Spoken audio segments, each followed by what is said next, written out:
தூய்மை இந்தியா திட்டம் எப்போ தொடங்கப்பட்டது அப்படின்னா 2014ஆம் ஆண்டு அக்டோபர் 2ஆம் தேதி தான் இந்த திட்டம் தொடங்கப்பட்டது. அதாவது காந்தி ஜெயந்தி அன்னைக்கு தான் இந்த திட்டத்தை பிரதமர் நரேந்திர மோடி அவர்கள் தொடங்கி வச்சிருக்காங்க. ஆண்டுகள்ல நம்ம இந்தியா என்ன அச்சீவ் பண்ணிருக்கு இந்த திட்டத்தின் கீழ் அப்படின்னு சொல்லி பார்க்கலாம். ஸோ இந்த திட்டம் தொடங்கப்பட்டு இப்போ 10 ஆண்டுகள் முடிஞ்சிருக்கு. இந்த நிலையில 12 கோடிக்கும் மேற்பட்ட கழிப்பறைகளானது கட்டப்பட்டிருக்கு நம்ம நாட்டில். 12 கோடிக்கும் மேல கழிப்பறைகள் கட்டப்பட்டிருக்கு.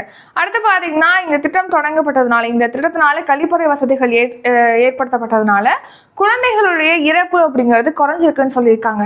ஸோ ஆண்டுக்கு 60,000 70,000 வரை குழந்தைகளுடைய உயிர் காக்கப்படுது அப்படின்னு சொல்லிட்டு சர்வதேச ஆய்வறிக்கையில இப்போ தெரிவிச்சிருக்காங்க.